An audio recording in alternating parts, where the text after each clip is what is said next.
Hey everybody, this is Greg Gossett from Gossett Trading and Mentoring, and today is Saturday, June 17th, 2023. I hope you are doing well. I appreciate you coming by and checking out my weekend podcast where I review all the trades that I took last week, talk about when I bought them, why I bought them, and most importantly, how I'm going to manage the trade going forward. Big week in the market for the bulls. And I like to trade on multiple time frames, and the trades that I'm going to show you this week, I have dailies, weeklies, and monthlies, and they're all doing very well. So excited to show you that. But hopefully, this podcast is helpful for you. Helps you get into my mind as far as how I look about risk to reward ratios, support levels, resistance levels, taking partial profits. If the trade goes my way, getting out quickly if I'm wrong, having an emergency stop if I'm really wrong, and basically if I'm really right, some of the rules that I use to follow the trade and to follow my process. So in this podcast, I'm hoping to teach you a little bit about my process. So the format is, first of all, we are going to run the U.S. legal disclaimer. Secondly, we're going to come back, take a look at all my trades. Then we're going to do a section on trader psychology, what goes on between your ears, most important part of trading, always, always, always. And so I always like to do a segment on trader psychology. Hope it's helpful for me to teach, and hopefully it's helpful for you as well. After that, I have gone down through my master watch list, both on the daily and the weekly time frames, and have identified a handful of potential entries next week. Usually when I do this on this podcast, they're not where they need to be yet. What I'm looking for is if I'm going long, I'm looking for some kind of rejection to the downside that gives me a good risk to reward ratio, a good line in the sand to structure my trade on, position sizing correctly based upon volatility, knowing exactly where my end of bar stop is, knowing where my emergency stop is. If I'm completely wrong, taking partial profits if it moves my way. If it moves my way 1.5 ATRs, then I go into trailing stop mode to tighten up that stop and to reduce risk. And also taking partial profits along the way also reduces risk as well. I have identified some on the daily and the weekly time frames. The market has rallied so much. I don't have as many as I usually do. This is a strange time here, but I do have some, and hopefully that will be helpful for you. So first of all, I'm going to run the U.S. legal disclaimer. It takes about 40 seconds. I'll be back in 40 seconds, so hang tight. Thank you. This video or live broadcast, like all instructional materials produced by Gossett Trading and Mentoring LLC, is created and published for informational and educational purposes only. Please carefully read and/or listen to the U.S. government required disclaimer before watching this video or live stream broadcast. The video link and disclaimer text are located in the description section of this video or live broadcast, here and here. Thank you so much.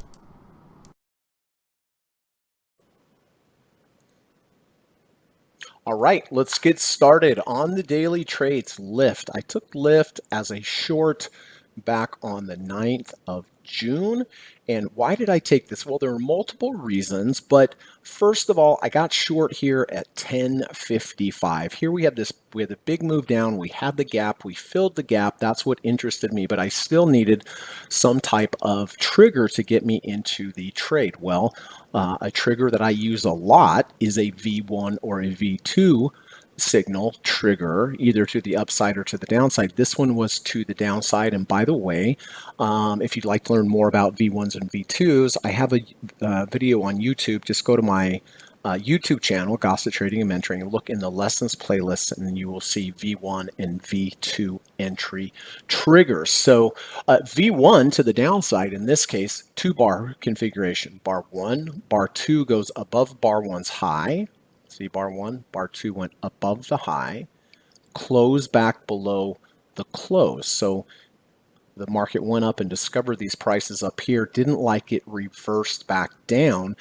In addition to that, we also went over the 70 RSI and below the 70 RSI in the same bar. So I always like to look for confluences, combination of signals lining up, and two nice signals here. V1 entry signal to the downside, and again, above 70, below 70. Now, let's talk about stops. I always use two different stops in my trades. I use an end of bar stop, and on a V1 entry signal to the downside, see the bar, here's the high, here's the low. Halfway of that bar, if it had closed halfway above that bar, that would have been it. I would have gotten out. Then I also have my emergency stop, which is 2 ATRs above the entry. That's the all-time emergency stop. So most of my trades, I wait for the end of the day to make my decisions. However, if it ever got up to my emergency stop, I would immediately just go ahead and get out. So I got short here at 10:55 with the V1.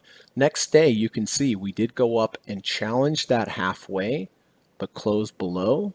So I stayed in the trade. Next day, again, went above my stop intraday, but closed below. So I stuck with the trade. Next day, moved down, which was nice.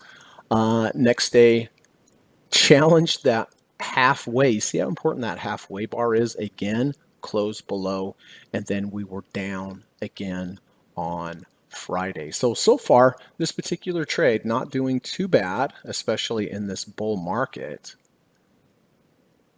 Up 2.66%. And by the way, when I go through these trades, I show you the process that I use. I can't go in depth because of time, but if you are interested, I do teach a really great course. It's one-on-one, just you and I. It's a 15-hour course, and I teach you all 5 of the different trading approaches that I use. I teach you step by step. I have taught people from absolute beginners all the way up to serious hedge fund managers. So if you'd like to learn the skill of trading, I'll talk more about it at the end of the podcast, but my contact information is in the YouTube description. All you have to do is reach out to me.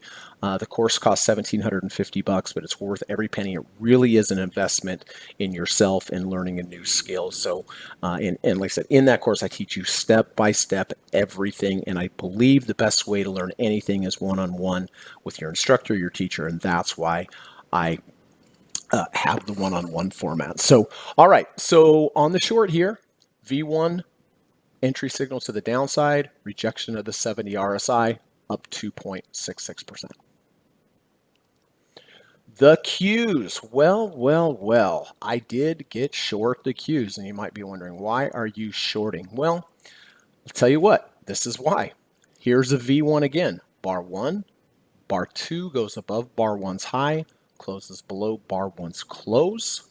In addition to that, and I've never mentioned this on this podcast ever, but we rejected the 80 RSI. I rarely talk about the 80 RSI because we don't usually get there, but I talk a lot about the 70 RSI, I talk a lot about the 30 RSI, but some people trade from the 20 RSI and the 80 RSI. Well, this rejected the 80 RSI at the same time we had a V1 entry signal similar to lift, actually. Above 70, below 70 with the V1 entry trigger to the downside. On Qs, a little different, but a V1 entry signal to the downside and a rejection of the 80 RSI. So I got short here on Friday, 369.91. I position size based upon the volatility. I placed my emergency stops 2 ATRs above. Where is my end of day stop? Well, I basically took the trade because it rejected the 80 RSI. Therefore, in the future, if it closes above the 80 RSI, I will simply get out. Or if it gets up to my emergency stop here. Now, to the downside, orange line here, this is 1.5 ATRs from entry. If it moves down to 1.5 ATRs from entry, then I will go into trailing stop mode, which on a short means that if I have a close above a previous bar's high, I will take half of the position off. In addition to this, once I enter a trade, if it ever moves the value of 0.45 ATRs, which right now is $2.40, I take off a portion, 10% of my position. So I would take the closing price here, 367.93 minus 240, whatever that is, That would be my first profit target on Tuesday, because Monday the market's closed. Then I would take the first profit target minus 240 again from that number. That would be my second profit target. Take my second profit target number minus 240 again. That would be my third profit target. So basically, when I enter a trade, I look for rejection, in this case, rejection of something above for a short. I position size based upon the volatility. I place my emergency stop 2 ATRs above. I know where my end of day stop is. It's usually just a reverse of why I took the trade. I took the trade because it rejected the ADR side. Therefore, if it closes back above the ADR side, I'm out. Okay. Those are the defensive moves. But to the downside, again, if it moves my way, I will take partial profits, lock those in, reduce my position size, reduce overall risk. And then if it gets to my 1.5 ATR trailing stop mode, then I really tighten things up. And then if I have a close above a previous bar's high, I will get out. So currently, this position not doing too bad for one day. Let's see. Nope, that's not right. All right, let's do it this way. Yeah, up 0.63% on this initial short on the Qs. All right, AGQ. Well, I have not talked about crossovers for a long time. I did get long silver AGQ on Friday with the 520 crossover. Have not talked about crossovers in a bit, but here we go. 5 EMA, which is this thin blue line, crosses over the thicker blue line. This is a good back-tested approach to trading AGQ. Doesn't always work, but over time it has been profitable. And my favorite crossovers come after sideways motion. If you just have a big run up, that just mathematically, that's going to make your crossover work. But I like sideways motion and then the crossover. So 5 crossed over the 20. That is my entry. Got long 30.44. Placed my emergency position size based upon the volatility. Place my emergency stops 2 ATRs below. In this particular case, what is my end of day stop? Well, it's if the 5 crosses back under the 20. Then I have my 1.5 ATR trailing stop level up here. So if it does get up there, then I go into trailing stop mode. So 520 crossover, position size correctly, emergency stop 2 ATRs below, end of day stop just a 5 closing back under the 20. If it moves up the value of 0.45 ATRs on Tuesday, which is now 49 cents, I will take portion off. If it gets to my trailing stop level, then I go into trailing stop mode. And this particular trade, basically what I got in 30.44, it's 30.55. So basically break even at that time. So those are the dailies. Short on lift up 2.66%. Qs short up 0.63%. AGQ basically flat. And then let's get over to the weekly trades. All right. Oh man, I have been in this trade for so long. I feel like I've been talking about it forever.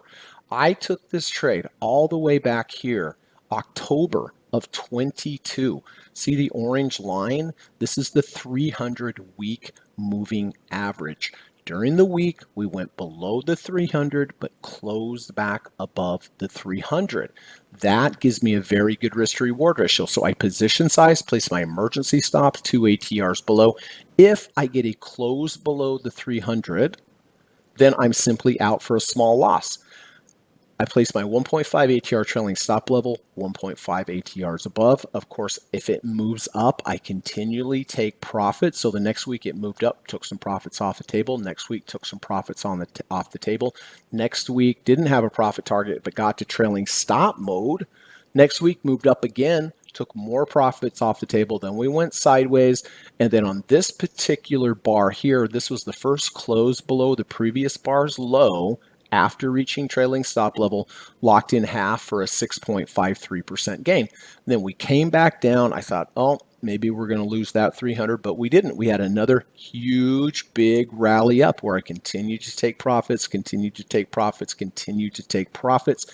Then we had that big down move again. You can see it tested the 300, but closed above, tested the 300, closed above, bounced at the 300, tested the 300. So clearly, the market there were no more sellers under this level, and In the last few weeks here, I have taken more profits off the table. Not this week, but last week when it moved from here to here. So I am really reducing my position size pretty substantially on this trade, but I still have shares in this particular trade from entry to current price up 10.16%. Pretty good. XLF. All right, here we go. I took this all the way back March of 23. This purple line here is the 250 week moving average. We moved down strongly into it. We bounced at the 250. It gave me a good risk to reward ratio. So I got long here at 30.71. I position size I position size correctly, put my emergency stop 2 ATRs below, and where is my end of week stop, because this is a weekly trade, would have simply been a close below the 250. That's it. I would just go ahead and get out. So I got long at 30.71. Next week moved up, took some profits. Nothing the next week, took profits. Got to trailing stop level, which means now if I have a close below a previous bar's low, I'll just get out of the trade. Came close here, but closed above. Did not have a close below, did not have a close below, did not have a close below. This week moved up pretty substantially, took some partial profits off, and this particular trade here is up 8.52%. Pretty nice, right? XLRE. All right. I talked about V1s and V2s a little earlier in the podcast. I took this 2 weeks ago on the 2nd of June with this V2. Bar 1, bar 2 goes below, bar 1's low, bar 3 closes above bar 1's high. Got long here, 36.32. And by the way, this is what's called a higher low V2. See, the green line here and the green line here, this is all called the value zone. The rules for this particular trade is you need to close below the -1 ATR channel, you need to rally into the value zone, you need to pull back and then have some type of higher low V1 or V2. Well, here's the V2, right? Bar 1, 2 goes below bar 1's low, 3 closes above bar 1's close. Got long here, 36.32. And by the way, this low here is higher than this low.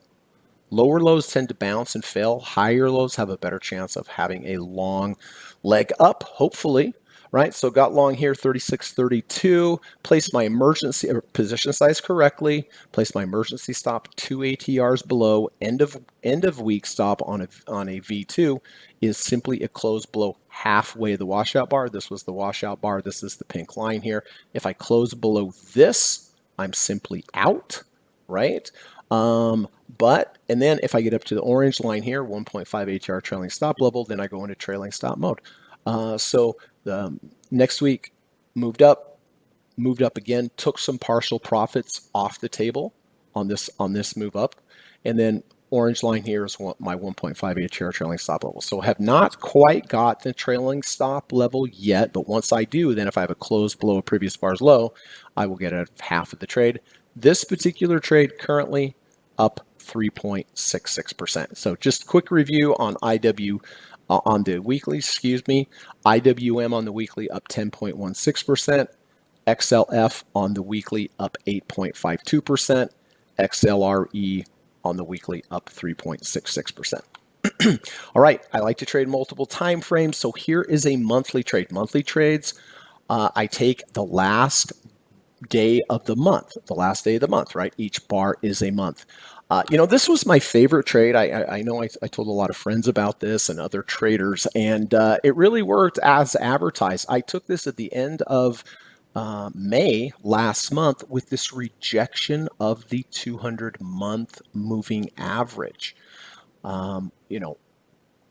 Love has just sold off like crazy. I mean, my gosh, it was up to $65 and then lost half of its value. So look at the black line, the 200 last time. It respected that and had a huge move up. Well, we finally got back down. I was very patient waiting for this for the love position to test the 200. It tested it the month before. I could have taken it, but I didn't. But this is the month that I took it. It went below the 200-month moving average, closed back above, got long here, 29.60. I position size, placed my emergency stop 2 ATRs below my entry, my end of month stop would simply have been, well, why did I take the trade? It rejected the 200-week month moving average. Therefore, if this month had closed below the 200, I would simply have gotten out. But it went my way dramatically, up 14.66% this month. Let's see, my particular position here, up 13.55 because I didn't quite get it at the low. So anyway, really good trade. If it gets to the orange line here, we'll get into trailing stop mode. And it did move up enough this month. You can see the 0.45 ATRs is 299. It moved up 436. So I did take 10% off on this move up, reduced my position size, locked in that profit. But this was a really, really good trade, up 13.55%.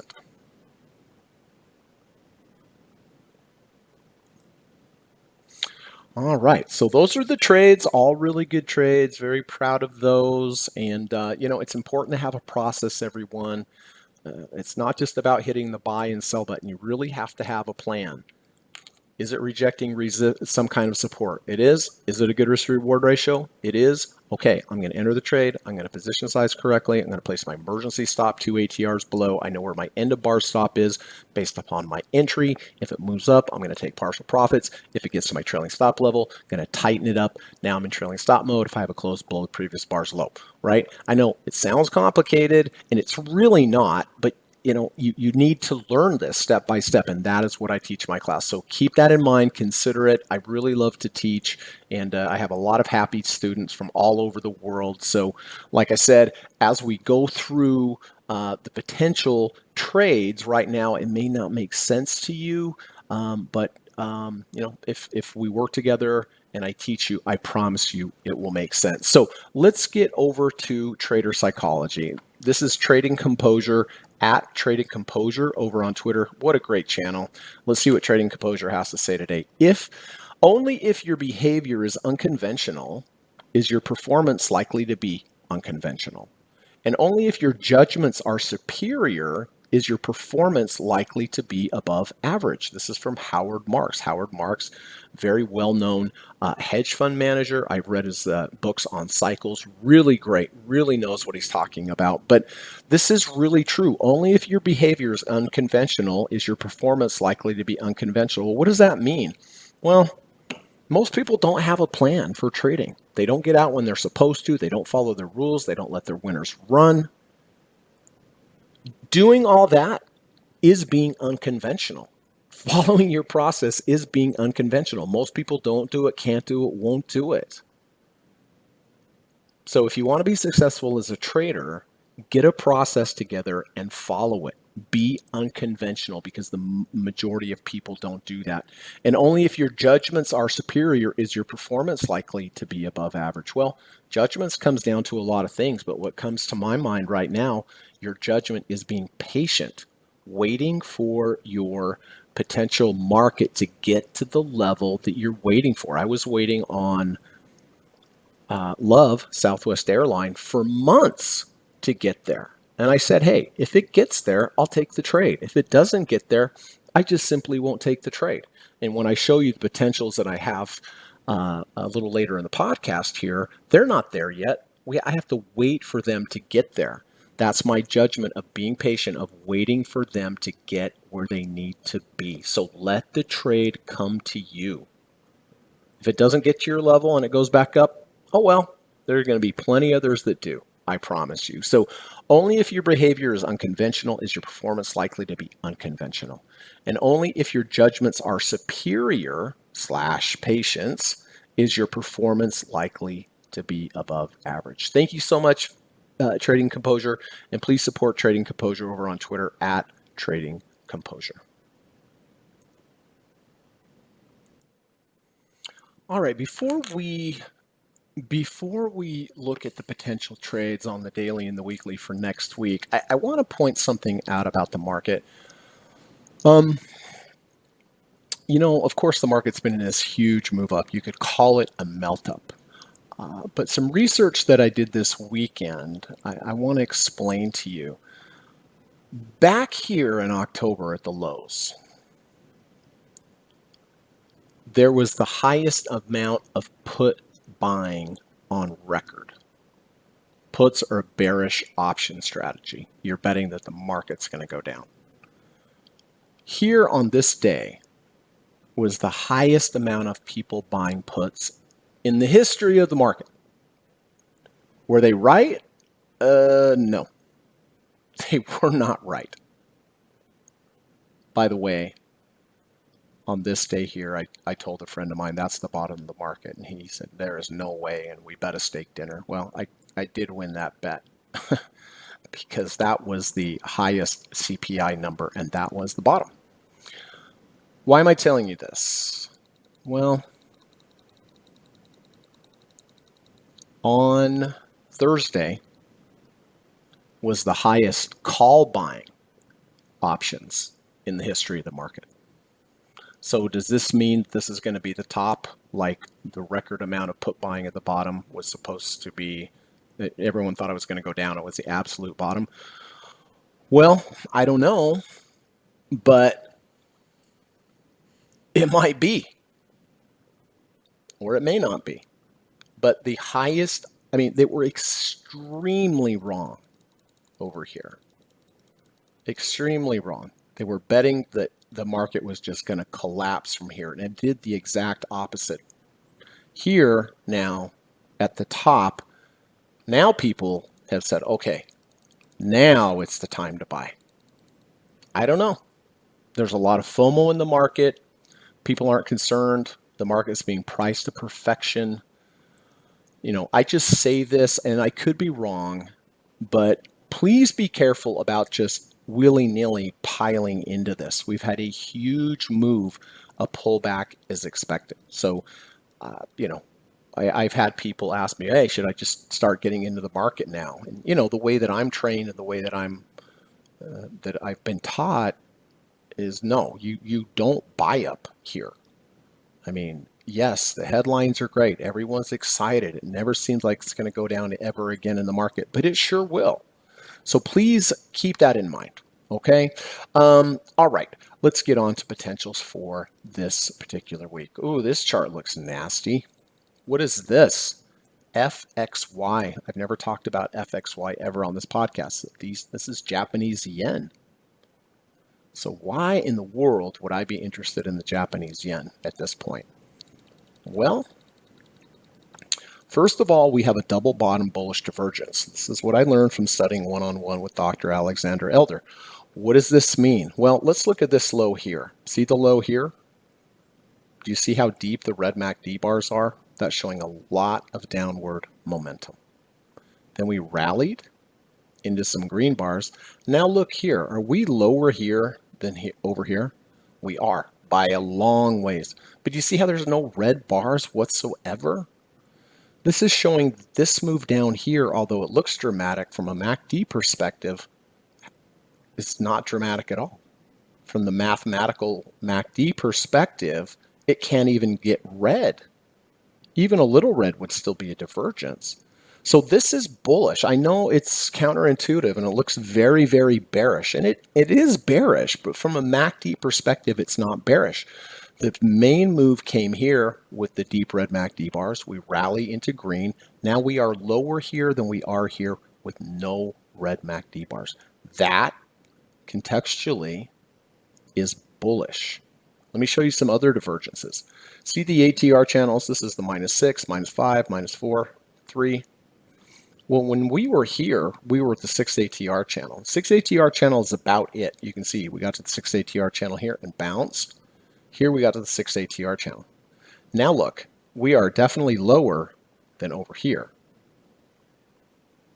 But look, we're only at the -3rd ATR channel. This is what I learned from studying one-on-one with Carrie Lavorne. So massive MACD divergence, massive ATR divergence, and I'll throw another one in, RSI divergence. Look at this low, we were under the 30 RSI. Now we are significantly lower here than here, and we're above the 30 RSI. So we have the trifecta of divergences, MACD divergence, ATR divergence, RSI divergence. Now I just need a trigger. So the stage is set. This looks very bullish to me. I know it sounds counterintuitive, but it looks very bullish to me. I need a trigger. Well, right now we're at a 32.69 RSI. A trigger for me in the coming week would be a close under 30, or yes, a close under 30 and then back over 30. That would be one potential entry. Or let's just say on Tuesday, it goes below the 30 RSI intraday and then closes above the 30 RSI. That would be an intraday rejection of the 30 RSI. I really like this setup. I like it because no one likes it, for one.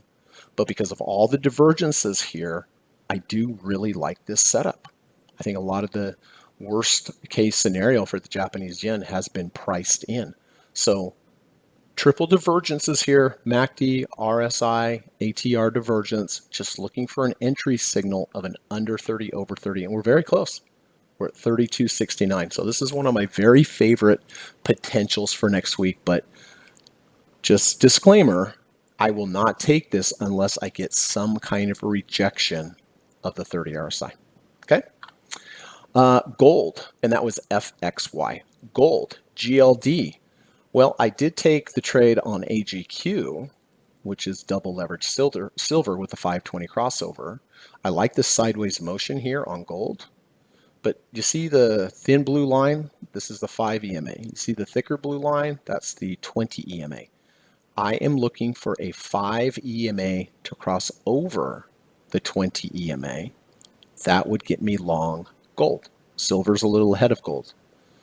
But I love the sideways motion. It's refusing to go down. It's coiling. It's consolidating. And sideways motion leads to trends, either up or down.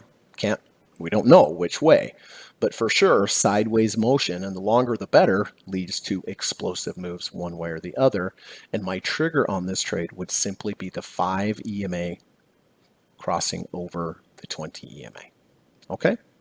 Morgan Stanley, MS. Well, we had a nice move above the 200-day moving average, which is the black line. I am waiting for a pullback to that 200. Lots of times you'll move up above the 200, come back test it before you have a longer, stronger move up.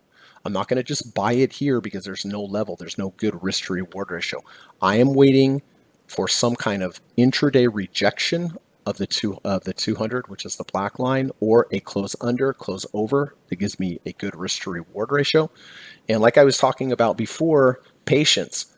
That's my level. If it goes there, rejects the 200, gives me a good risk to reward ratio, I'll consider the taking the trade. If it just keeps heading up, great. Great for those that own Morgan Stanley. But for me to initiate a new trade, I need a rejection of the 200 or a close under, close over the 200. Make sense? Healthcare, same thing. Here's the 200-day moving average, the black line. We've closed back above it. Do I want to buy it here? No, because it's a ways away from the 200. It doesn't give me a good risk to reward ratio. So same as with Morgan Stanley, looking for, we've broken back above it. Now there's a good chance we'll pull back to it and then continue up higher. And if it does, great, I'll consider taking the trade. If not, then I just won't take the trade. All right, makes sense. So quick recap, FXY, double bottom bullish divergent, MACD divergence, double bottom ATR divergence, double bottom RSI divergence, just looking for an under 30, over 30 as my trigger to get long. Gold, looking for a 5 EMA to cross over the 20 EMA to get long, especially in light of the sideways motion. Morgan Stanley, looking for a pullback to the 200 if it happens. If not, just won't take the trade. XLV, waiting for a pullback to the 200. And by the way, all 4 of these potential daily trades for next week, they may happen on the same day, but that doesn't mean I would take all the trades. I'm just going to narrow it down to the best one. If hypothetically, if they all happen on the same day, I would look for the best one. And what's the best one? The best one has the most multiple confluences, combination of indicators lining up, best risk to reward ratios. And so that's how I would pick it. Which one looks best all the way around? All right. I don't think I've ever only had 4 symbols to look at. And it gets worse. On the weekly, I believe I only have one. Yeah, gold. Okay, we were talking about V1s, V2s earlier. So this one, I'm going to explain conceptually what this is about, but I was talking about V1s, V2s. In my course that I keep talking about, right, I teach one of the strategies I use is called a return to value V1 or V2. Green line here, green line here. Anywhere in here is the value zone. Return to value means it needs to return to value. So anytime you're above the green line here, you're above value. Now we've returned to value. We have lots and lots of sideways motion. What I need in next week would be to go would be next week bar to go below the low of this week's bar by at least a quarter ATR, reverse back up, close above the close. That would be a perfect return to value V1. That's what I'm looking for. So next week's bar, well, I can show you here on this, but it would, let's just pretend this bar is next week's bar. It would have to do something like this. Go below the previous bar's low and then close above the previous bar's close. This is return to value. Above value, into the value zone, sideways motion, washes out the low, reverses back up. That is what I am looking for. And that's the only thing that I have for you on the weekly. Isn't that crazy?